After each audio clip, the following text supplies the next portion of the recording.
gartee dhiiga Oromootiin masaraa seenetti zaman Abiyyi Ahmad gartee dhiiga Oromootiin masaraa seenetti ammoo namni siidaa afaan Oromoo dhahee maqaa dhahee ajjeefamuu jechuun kun qaanyii guddaadha. Jijjiirama osoo hin ta'in Oromoo waggaa 150 waan milli godhaa turetti kan Abiyyi deebise jechuudha.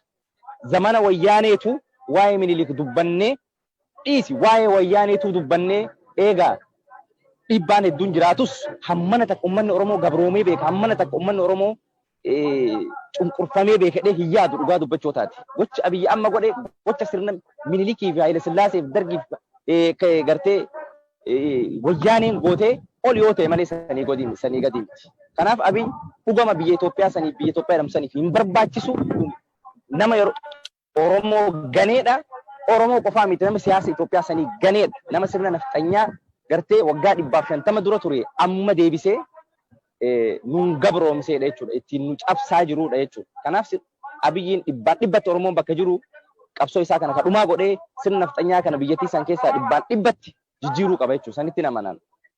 Ulfaadhu amma waggaa lamaan dabran kana uummanni Oromoo hiriira bahuu dhiisee mootummaan kun mootummaa keenya hiriira kaninuu fi ilmaan abbaa gadaatu masaraa mootummaa seenee wanti jiru bal'inaan deddeemaa ture. Garuu osoo ilmaan abbaa gadaan ta'in uummanni ilmaan nafxanyaa ta'uu isaanii mirkaneeffatanii ilmaan Oromoo guyyaa guyyaan ajjeesu oofanii aartistoota ajjeesu hooggantoota Oromoo kun Jawaar Mohammadii fi Baqqalaa Garbaa nama 35 waliin arra kun hooggantoota adda bilisummaa Oromoo Dr. Shibbut Galataa Laatii fi obbo Mikaa'el Turanii fi jajjabeessaa arra akka qabanii odeessi amma nu mirkaneessa.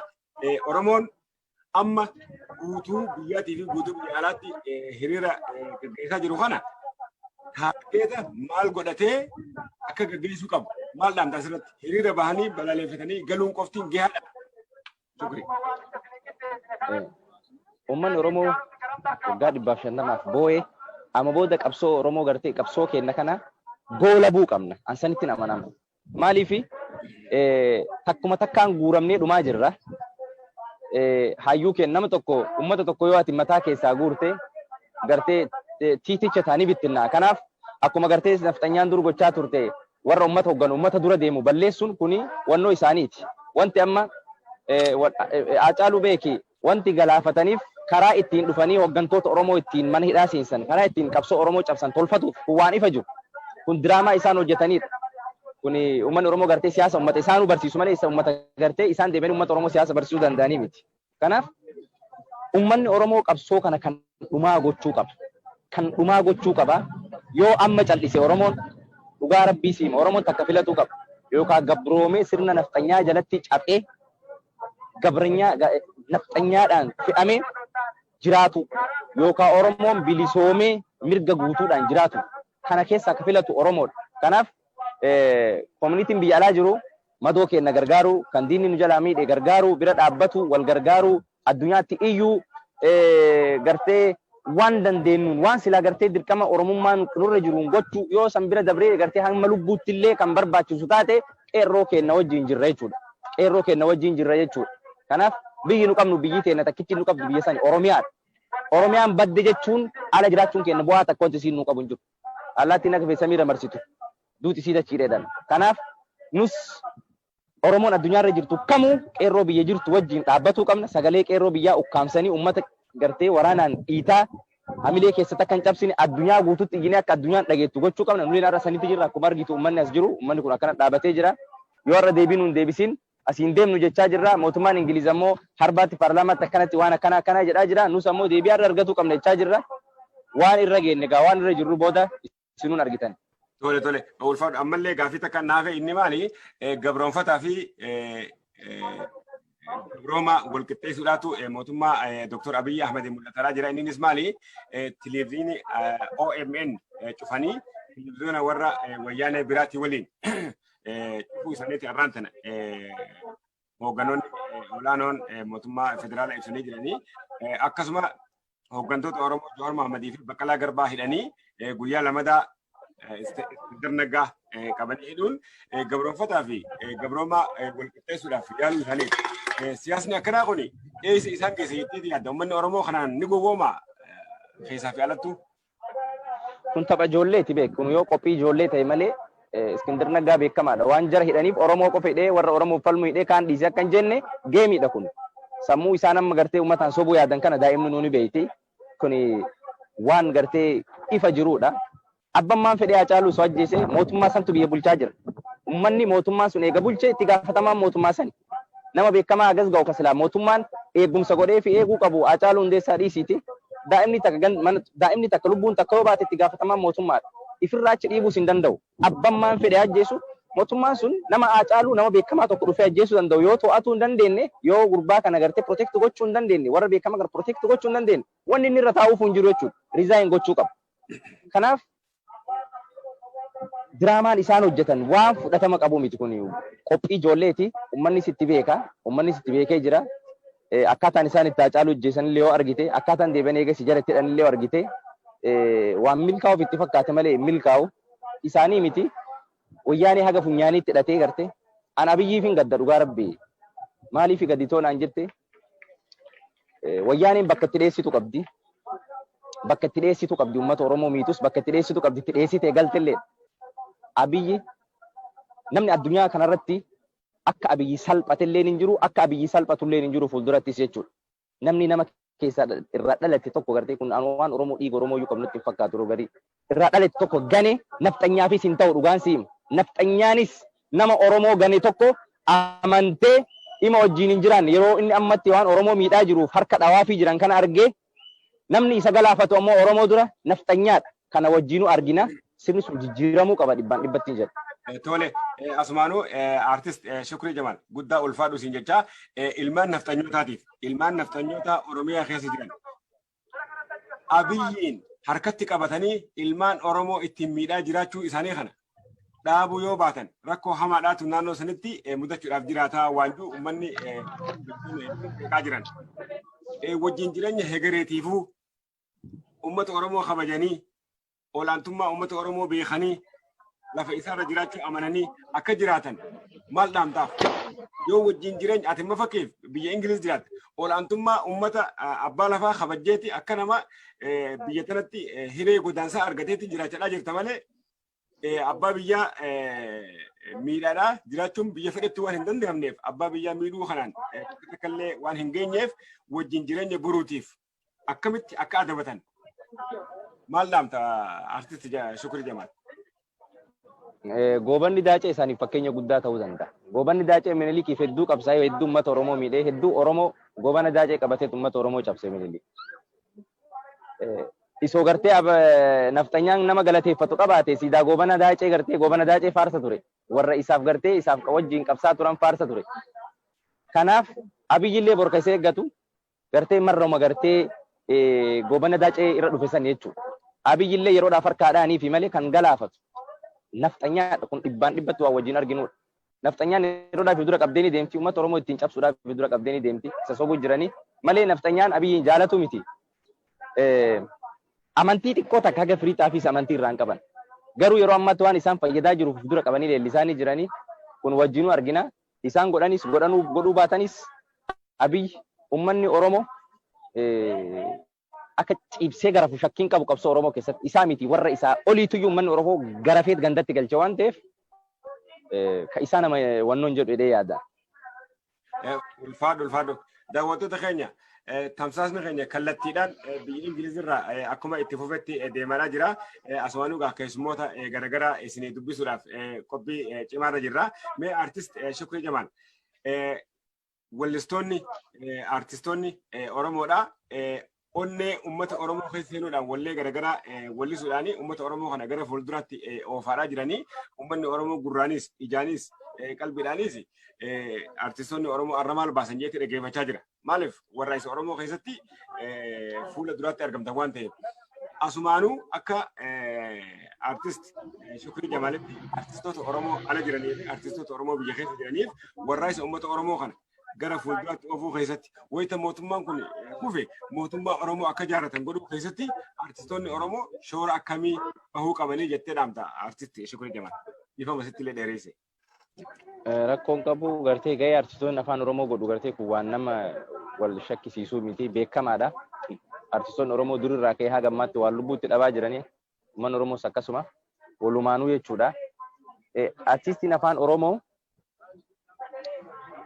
durillee qabsoo akkatti oofuun beekaa ammallee akkatti oofuun beekaa chaansii abiyyi kennan san jechuun yeroodhaaf mee ilma Oromoo tokko masaraa seenee mee mormuu kennaan dura mee waan inni deemuun haalaallu jechaatu yoo callisiise malee namni abiyyiin deeggaree wallisaan abiyyiin bira dhaabatee gartee abiyyiin sappoortu godhu jira jedhee yaadu hin jirulleedha. Kana dhibbaan dhibbatti siif himuu danda'a. Kanaaf wallisaan Oromoo bakka jirru kana gaa ani isaanitti himu isaanuun beekan. Isaanuun beekanii waa wajjin haasaa wallusiidha. Hundinuu bakka jiru qophiitti jira hojjetaa jiranii sirboonni warraaqsaa gartee aga gaafa uummanni Oromoo bilisoomuutti waan hin hafneedha. Waan biraa maal sirbuu dandeenya? Maaltu sirbama jechi kiyyeessoo miidhamtu keessi kee yoo gammachuu qabaate artii biraa sirbita.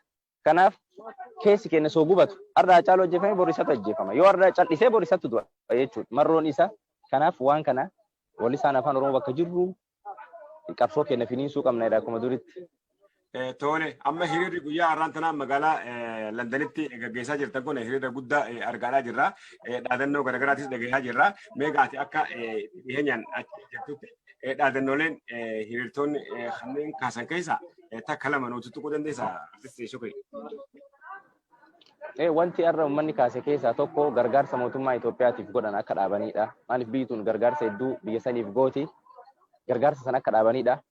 Sirni naftanyaa sun hagam takka gartee uummata cunqursaa akka turee fi ammas akka cunqursaa jiru akka uummanni gartee uummanni biyya kanaa hubannoo sanii sirriitti argatuu fi wanni irra guddaan hidhamtoonni keenya gartee akka Baqqalaa Garbaa akka Jawaarii fi gartee uummanni Oromoo hidhaa jiru hundinuu fi waraanni biyyarra jiru hundinuu waraanni biyyarra jiru biyyarraa ka'ee uummanni kun hidhaadhaa gadhiifamee gartee karaa uummanni keenya karaa dandeen karaa nagayaatiinis ta'ee karama dandeen Oromootti fakkaateen qabsoo isaa akka finiinfatuuf akka karaan banamu akka mootummaan kun nu gaafatuuf maaliif sagalee uummata keenyaa dhagayaan jirru sagalee uummata keenya biyyaa cufanii jiranii arguu hin dandeenyu dhaga'uu hin dandeenyu lubbuun namaa bahaa jirti nama hedduun madaa'aa jirti even nama keenya madaa'eeyyuu gargaaruu karaa ittiin dandeenyu dhabnee jirra. Kanaaf mootummaan kun akka immediately ammatti waan san nu gaafatee uummata keenya kana hidhamiidhaan nu baasee neetworkiis gadhiifamee waraannis biyyarraa ka'uudha jechuudha gaafiin guddaan nu gaafataa jiru. Fi dhiigni Hacaaluu Hundeessaa gartee akka lafatti badee nafni akka dhiigni kun nu bahuudhaan.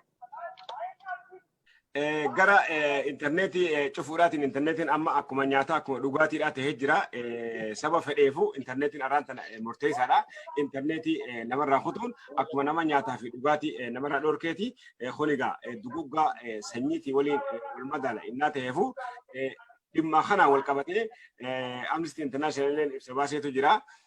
Hooggantoota Oromoo hidhatti guuruun kun haa dhaabbatu intarneetni uummata Oromoodhaatiif haa banamu jechuu irratti uummanni Oromoo biyya ambaa keessa jiran dhiibbaa akkamii dhaabbilee garaagaraa mootummoota keessa jiraatan keessatti oofuu qaban Ameerikaas, Kanadaas, Awustiraaliyaas biyyootuma jiraatanitti adda gaafa biyya Jarmanitti illee hiriira guddaadhaatu gaggeeffame. Kunoo ga'aatiis qaamaanuu hiriira biyya Ingilizitti gaggeeffamaa jiru irratti argamaa jirtannaa ta'eefu uummata Oromoodhaatiif maal dhaamta? Intarneetiin haa banamu hooggantoonni Oromoo haa hiikaman jee uummanni dhiibbaa akkamii oofuu qabu? Hiriirri ammaa kun xiqqoo adda isa godhu maali? Tokkoffaa biyya kanatti duraan karaan cufamu jechuun biyya kanatti waan guddaadha. Even gaaf protestii gartee gurraacha Ameerikaa du'e suni waan hin godhame waa hedduu godhame. Hiriira ammaa kanarratti karaan cufamee jira akkuma argite Minisootaatti biyyoota hedduutti asitti illee har'a kana godhame. Baasiin Itoophiyaa akka bakka nuun buune dhibbaan dhibbatti alaabaa kennas jijjiirree agarsiifnee jirra. Guyyaa lama dura yoo argitee jiraatte jechuudha. Siidaa Haile Sillaasee kan biyya kanatti paarkii keessa godhanii akka kabajaatti isaan agarsiisaa turanis diinee jirra. Kanaaf qabsoon amma hiriirri amma biyya alaatti godhamaa jiru kun akka dhageettii gartee uummanni biyyaa dhageettii dafee argatu waan godhaa jiru keessaa wannoonni kunneen waan guddaadha jechuudha. Kanaaf miidiyaan addunyaallee hedduutu gabaasaa jira. Isaan illee dhaga'anii jiranii. Nuufis mee amma deebii haga harbaatti ni deebisnedhanii jiranii wajjinuu laalle jechuudha. Bareeda eega gamma deebii hamma guyyaa arbaatti isiniif deebinaa eega jaanii uummanni Oromoo murtiin amma inni murteeffate maal fakkaata? Mootummaan kuni badee mootummaan Oromoo bakka bu'u akka ijaaramu irratti dhiibbaa oofuudhaaf maaltu godhamuu qaba? Yeroo kanaan dura yeroo hedduu akkuma waliin hubannutti gaafa 91 gaafa 2018 gaafa 74 uummanni Oromoo warraaqsa dhuga warraaqsa ciccimaa gaggeesse qabsoo hidhannoo illee gaggeesse wiliggeetu achuma as bahee nuutu isinii bakka bu'aa afaan babbareedaan nu dubbannaan itti kanneen biraa deemuudhaatu ture. Garuu isa arraa kana boru Cizmana keessa hoogganni tokko as bahee afaan mi'aawnu dubbatee jara hidha guurree ammaaf mirga keessa nuutu wanta godha yoo jee namni achi keessa kas goote uummanni Oromoo fudhachuu qaba moo fudhachuu hin qabu. Kana irratti maal dhaabde clear ta'ee wanni kuni uummataaf akka ifa ta'uudhaafiin kana si gaafadde artisti Shukrii. Yoo dhugaan amma Oromoon waan amma ta'e kana callisan yoo gartee hooggantoonni isaa hidhamee uummanni Oromoo callisee taa'ee nama fitti murteesse jechuudha. Akkuma reefu siin jedhe sirna naftanyaa baataa jiraachuudhaaf gartee akka fedhee dhiitamee akka fedhetti gartee Oromummaan isaa irraa haqamee aadaan isaa badee afaan isaa badee eenyummaan isaa badee yoo gartee sirna naftanyaa jalatti bulee jiraatu barbaade uummanni Oromoo hin fudhata jechuudha. Yoo garuu bilisoomee afaan ifii dubbatee aadaa ifii garsiifatee biyya ifiirratti ifii ibsaatiin murteeffatee qabeenya ifiirratti abbaa ta'ee jiraachuu barbaade garuu uummanni Oromoo addunyaarra jiru hundinuu irra fa jedhee yaadu kuni gaa waan gartee fudhatanii isa wajjin gartee gara isaa deebuu danda'an jedhame waan yaadamuyyuu miti yaadamuus hin danda'u. Tole amma ajjecha George Floyd irratti gaggeeffameen wal qabatee siidaaleen gabroonfattoota hedduutu biyyoota addunyaa kana hunda keessa caccabanii barbadaawanii haga bishaanitti darbatamanii ture. Garuu biyya teenya mootummaan wayita dura ajjechaan artist Hacaaluu Hundeessaa irratti raawwatamu wanti inni godhe komaandi boostii yookaan militarii guddaadhaan siidaa Minilik akka eegu murteessee kuni hawaasarraa tiisuudhaaf kan hojjetame garuu baha Oromiyaadhaatti siidaa warra Hayilasillaasee fi abbaa isaallee barbadeessuun danda'ameeti jira. Siidaa isa Finfinnee jiru kana uummanni mootummaa gaafatee mootummaa siidaan kun irraa ka'uu qabaa jechuu qabu moo uummanni ifumaan bahee maaliif amma durattis hayyama uummataatiin hin dhaabbanne Finfinnee irratti siidaan san uummanni ifumaan bahee siidaa san firraa caccabsuu qaba moo mootummaa gaafachuu qaba. Wareega barbaachisu asitti kafaluu qaba moo kafaluu qabu. Mootummaadhaan siidaa kanarraa kaase jee kadhachuudhaatu irra jiraata uummatarra maal dhaabda asirratti. Amma yeroo ammaa maalirra jirre seete yeroo ammaa Abiyyi bulchaa jiru kanatti ilma namaa caala siidaatu kabajaa qaba kun waan ifa jiru.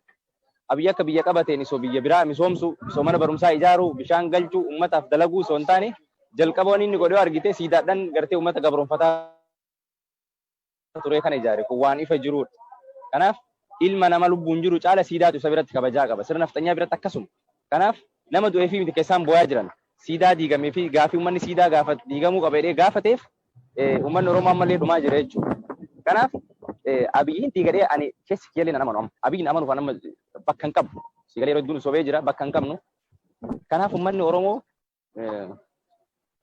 gartee qabsoo isaa irratti fufe siidaan salphaadha. Siidaa diiguun salphaadha. Siidaa diiguun salphaadha. Sirnicha irra diiguu irratti xiyyeeffatuu qaba Oromoon. Sirnichi yoo diigame siidaan dhibban diigama. Kafeene bakka isaan gootota barbaanne dhaabuu dandeenya waan nu ta'u jechuudha nutu murteeffata. Jalqaba garuu mootummaa naftanyaa kan jijjiiruu irratti xiyyeeffatuu qabna jedha. Ulfaata yaadni kan ka'e ifaadha. Siidaan abaluu nurraa buqqee kabiraa bakka buufanna jechuun ammaaf bu'aan qabu garuu mootummaa kana kuffisuu irratti Oromoon siidaa barbaade bakka san akka dhaabu murteeffachuu irratti sossohuu qabaa waan nu ibsite amma miidiyaaleen Oromooleen OMN cufamuu bira kutee joornaalistoonni akka hin sossoone godhamanii jiranii. Johar Muhammadii fi Baqqalaa Garbaa hidhaa jiranii arrallee Nenga akka hiikamaniif kun dhaadannoo adda addaatti isinis gaggeessaa jirtanii biyya Jarmanitti hiriira gaggeeffame Ameerikaatti Kanadaatti boru gaggeeffamuudhaaf jiraata. Guutumatti hawaasni Oromoo xiyyeeffannaan isaa mootummaa naftanyaa Dr. Abiy Ahmedin durfamu kana kuffisuu irratti akka xiyyeeffatan dhaamsa asirratti nu dhaamte amma gara keessumaa biraatti osoo hin dabalan duratti ammallee hiriira kaasiif kana asirratti dhaamsa waliigala Oromoota diyaaspooraa jiraniif koominitiilee garaagaraatiif akka Shukrii Jamanitti akka aartistiidhaatti aartistoota Oromoo biyyaas jiraatan alaas jiraatan wanti ati dhaamtuuf maaltu jira ammaan keessumaa biraatti achi osoo hin dabaretti aartisti Shukrii dhiifamu. Jecha Hacaaluu takka irra deebi'ee yaadachiisuu barbaade. Maal jedhee seete? Uummanni Oromoo kun yoo nyaatame beeke tokkummaa dhabuu paartii biyya keessa jiru paartiidhaan Oromootu uummata kana yoo nyaachise illee nyaachisaa jiru. Kanaaf tokkoffaa paartiin Oromoo carraa argatanii mana hidhaati yoo ba'anis gara tokkummaa kana booda silaafuu kun amma isaanii ifee jira. Oromoon biyya alaa jirus ka dur gartee dhugaa yoo dubbanne waa hedduu ture. Shanee maaliidhaanii gartee kaafaa of maali jedhanii gartee wanni tokko hin jira kun waliin dhoksinu kana caala garuu barnoonni hin jiru. Uummanni laal gaafa wal qoonnu kophaa wal qoonneet gaafa dhumnu garuu boollata kan dhumaa jiru. Kanaaf kun nuuf gartee waan nu ifa ta'uu qabudha. Eega yeroo duunu bakka takkatti duunu taate yeroo jirru garuu wal qooduun waan takka hin jiru jechuudha. Diinni nu hunda qixxe ajjeesu jira, qixxe nu miidhu jira. Dhaaba kanatu naaf kana, dhaaba kanatu kana jechuutti hin jiru jechuudha. Kanaaf hundinuu uummanni Oromoo, dhaabni Oromoo kamuu deeggarii kafeete jaaladhu, kafeete wannoo jedhi tokkummaa keenya cimsuu qabna. Sirriitti gartee tokkummaan dhabuun keenya nu nyaachisa nu ammoo amma tokkummaa dhabuun daran nu nyaachisa jechuudha. Kanaaf tokkummaa keenya cimsannee irratti hojjetuu qabna. Uummanni keenya gartee qabsoo isaa fuulduratti oofuu qaba. Miidhamaa isaa gargaaraa, ka biyyatti rasaa isaa miidhame gargaara. Sun waan guddaadha. Madoo ofii yoo nuun gargaarin namni gargaaru hin jiru. Madoo keenya gargaaruu qabna. Gartee fookasii keenya biyyarra godhuu qabna. Fookasii keenya biyyarra godhuu qabna. Sa'aatii 24 ijarraa biyyarraa buqqifatuu hin qabna. Neetwoorkiin banamuu baate haga gaafa deebiin sun deebi'utti nu hiriira hin dhiifnu jechuudha. Haga gaafa deebiin sun deebi'utti hiriira hin dhiifnu. Kanan jedha. Tole, mamma sirba hanke iyyee isaa 2014 baafte san afaanin xiqqoo nu jedhi daawwattoota keenya nu bohaarsi. Nusamanii qabeenya keenya biyyootee dhiiga Oromootiin masaraa seenetti zaman Abiyyi Ahmad gartee dhiiga Oromootiin masaraa seenetti ammoo namni siidaa afaan Oromoo dhahee maqaa dhahee ajjeefamuu jechuun kun qaanyii guddaadha. Jijjiirama osoo hin ta'in Oromoo waggaa 150 waan milli godhaa turetti kan Abiyyi deebise jechuudha. Zamana wayyaaneetu waa'ee Minilik dubbannee dhiisi waa'ee wayyaaneetu dubbannee eegaa dhiibbaan hedduun jiraatus hammana takka uummanni Oromoo gabroomee beeka hammana takka uummanni Oromoo cunqurfamee beekadhee hin yaadu dhugaa dubbachuu taati. Gocha Abiyyi amma godhe gocha sirna Minilikii fi Haayile Sillaaseef Dargiif gartee wayyaaneen gootee ol yoo ta'e malee sanii gadi miti. Kanaaf Abiyyi dhugama biyya Itoophiyaa saniif biyya Itoophiyaa jedhamsaniif hin barbaachisu nama yeroo Oromoo ganeedha. Oromoo qofaa miti nama siyaasa Itoophiyaa sanii ganeedha. Nama sirna nafxanyaa gartee waggaa 150 dura ture amma deebisee nun gabroomseedha jechuudha. Ittiin nu cabsaa jirudha jechuudha. Kanaaf Abiyyiin dhibbatti Oromoon bakka jiru qabsoo isaa kana kadhumaa godhee sirna nafxanyaa kana biyyattii san keessaa dhibbatti jijjiiruu qaba jechuudha. Sanitti nama naan. Ulfaadhu amma waggaa lamaan dabran kana uummanni Oromoo hiriira bahuu dhiisee mootummaan kun mootummaa keenya hiriira kaninuu fi ilmaan abbaa gadaatu masaraa mootummaa seenee wanti jiru bal'inaan deddeemaa ture. Garuu gaasoo ilmaan abbaa gadaan ta'in uummanni ilmaan nafxanyaa ta'uu isaanii mirkaneeffatanii ilmaan Oromoo guyyaa guyyaan ajjeesu oofanii artistoota ajjeesu hooggantoota Oromoo kun Jawaar Mohammadii fi Baqqalaa Garbaa nama 35 waliin. Arra kun hooggantoota adda bilisummaa Oromoo Dr. Shubbat Galataa Laatii fi obbo Mikaa'el Turanii fi jajjabeessaa arra akka qabanii hidhameetu amma mirkaneessa. Oromoon amma guutuu biyyaatii fi guutuu biyya alaatti hiriira gaggeessaa jiru kana taateeta maal godhatee akka gaggeessuu qabu maal dhaamtaa asirratti hiriira bahanii balaaleffatanii galuun qoftiin gahaadha. Shukri. Uummanni Oromoo waggaa 150 boo'ee amma booda qabsoo Oromoo gartee qabsoo keenya kana goolabuu qabna. Ansanitti amanama. Maaliif takkuma takkaan guuramnee dhumaa jirra. Hayyuu keenya nama tokko uummata tokko yoo ati mataa keessaa guurte gartee tiiticha taanii bittinnaa. Kanaaf akkuma gartee nafxanyaan dur gochaa turte warra uummata hogganu uummata dura deemu balleessuun kuni wannoo isaaniiti. Wanti amma Haacaaluu beeki wanti galaafataniif karaa ittiin dhufanii hooggantoota Oromoo ittiin mana hidhaa seensan karaa ittiin qabsoo Oromoo cabsan tolfatuuf kun waan ifa jiru. Kun diraamaa isaan hojjetanidha. Kun uummanni Oromoo gartee siyaasa uummata isaanuu barsiisu malee uummata gartee isaan deemanii uummata Oromoo siyaasa barsiisuu danda'anii miti. Kanaaf uummanni Oromoo qabsoo kana kan dhumaa gochuu qaba. Kan dhumaa gochuu qaba. Yoo amma cal'ise Oromoon dhugaa Rabbii siima Oromoon takka filatuu qaba. Yookaan gabroomee sirna nafxanyaa jalatti caphee gabranyaa nafxanyaadhaan fe'amee jiraatu yookaan Oromoon bilisoomee mirga guutuudhaan jiraatu kana keessa akka filatu Oromoodha. Kanaaf koominitiin biyya alaa jiru madoo keenya gargaaru kan diinni nu jalaa miidhe gargaaru bira dhaabbatu wal gargaaru addunyaatti iyyuu gartee waan dandeenyuun waan silaa gartee dirqama Oromummaan nurra jiruun gochuu yoo san bira dabree gartee hamma lubbuutti illee kan barbaachisu taate qeerroo keenya wajjin jirra jechuudha. Qeerroo keenya wajjin jirra jechuudha.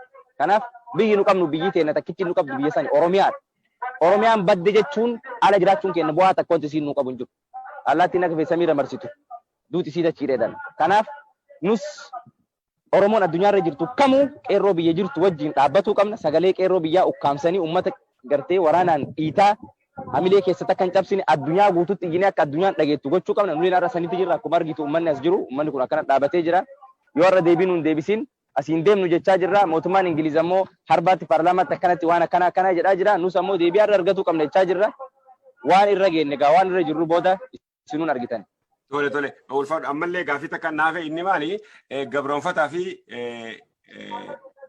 gabrooma walqixxeessuudhaatu mootummaa Dr. Abiy Ahmed mul'ataa jira. Innis maali televezyiinii OMN cufanii televezyiina warra wayyaanee biraatti waliin cufuu isaaniiti arraan tana hoogganoonni olaanoon mootummaa. Dhiiga Oromootiin masaraa seenetti zaman Abiy Ahmed gartee dhiiga Oromootiin masaraa seenetti ammoo namni siidaa afaan Oromoo dhahee maqaa dhahee ajjeefamuu jechuun kun qaanyii guddaadha. Jijjiirama osoo hin ta'in Oromoo waggaa 150 waan milli godhaa turetti kan Abiy deebise jechuudha.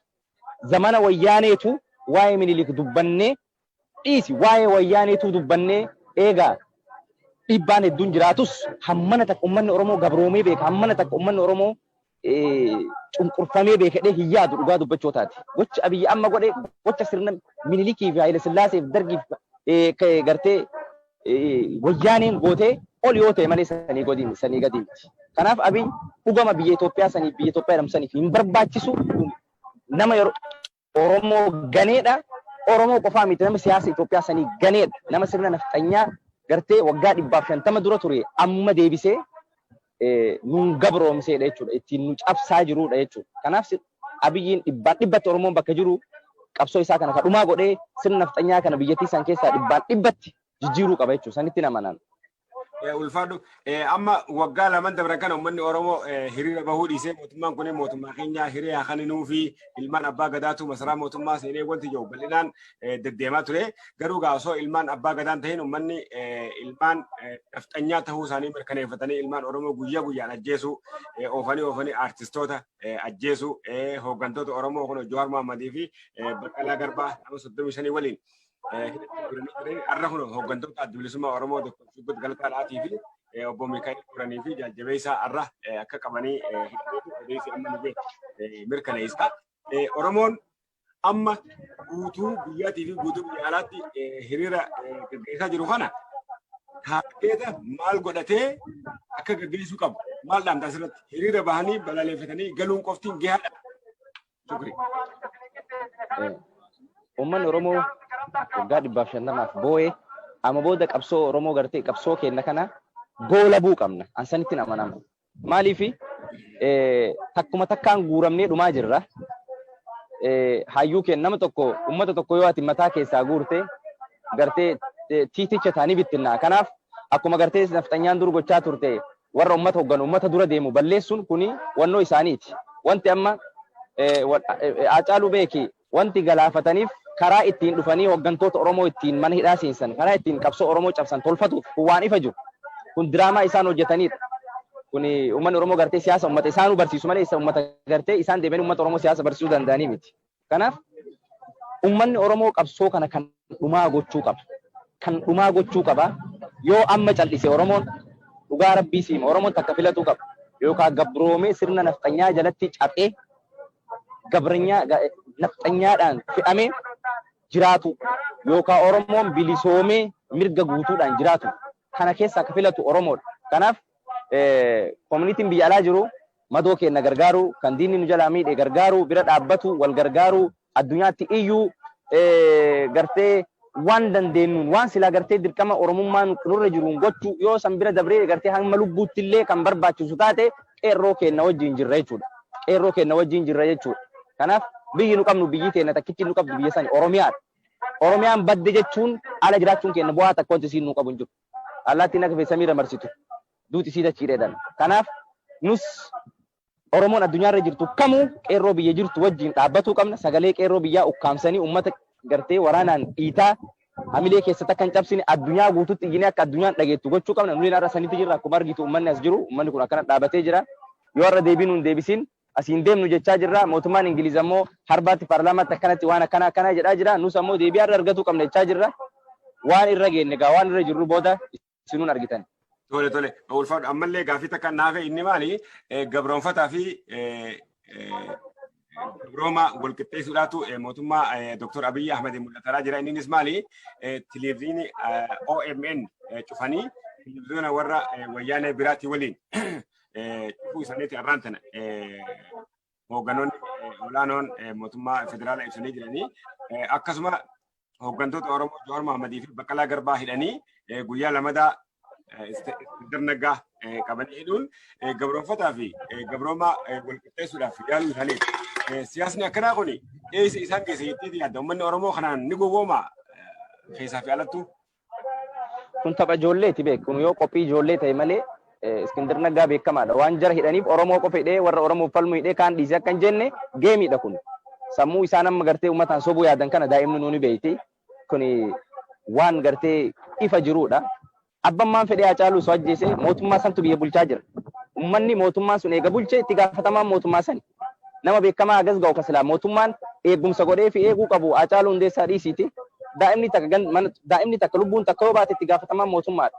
Ifirraa achi dhiibuus hin danda'u. Abbammaan fedhee ajjeesu mootummaan sun nama Haacaaluu nama beekamaa tokko dhufee ajjeesuu danda'u yoo to'atuu hin dandeenye yoo gurbaa kana gartee protect gochuu hin dandeenye warra beekamaa gara protect gochuu hin dandeenye wanni inni irra taa'uuf hin jiru jechuudha. Resign gochuu qaba. Kanaaf diraamaan isaan hojjetan waan fudhatama qabu miti kun qophii ijoolleeti. Uummanni sitti beeka. Uummanni sitti beekee jira. Akkaataan isaan itti Haacaaluu ajjeesan illee yoo argite akkaataan deebi'anii eegas jara itti hidhan illee yoo argite waan milkaa'uuf itti fakkaate malee milkaa'u isaanii miti. Wayyaanee haga funyaaniitti hidhatee garte an Abiyyiif hin gadda dhugaa rabbi maaliif gadi toonaan jette wayyaaneen bakka itti dheessitu qabdi. Bakka itti dheessitu qabdi uummata Oromoo miitus bakka itti dheessitu qabdi itti dheessitee galtillee. Abiyyi namni addunyaa kanarratti akka Abiyyi salphatellee hin jiru akka Abiyyi salphatullee hin jiru fuuldurattis jechuudha.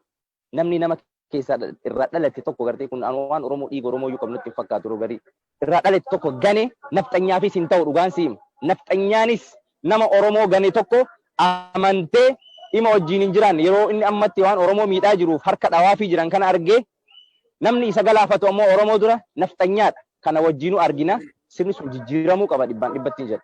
Tole asumaanuu artist Shukrii Jamaal guddaa ulfaadhu siin jecha ilmaan nafxanyootaatiif ilmaan nafxanyoota Oromiyaa keessa jiran Abiyyiin harkatti qabatanii ilmaan Oromoo ittiin miidhaa jiraachuu isaanii kana dhaabuu yoo baatan rakkoo hamaadhaatu naannoo sanitti mudachuudhaaf jiraataa waanjuu uummanni beekaa jiran wajjin jireenya hegereetiifuu uummata Oromoo kabajanii olaantummaa uummata Oromoo beekanii lafa isaarra jiraachuu amananii akka jiraatan maal dhaamtaaf yoo wajjin jireenya ati mafakkeef biyya Ingiliz jiraatte olaantummaa uummata abbaa lafaa kabajjeeti akka nama biyya tanatti hiree godaansaa argateetti jiraachaa jirta malee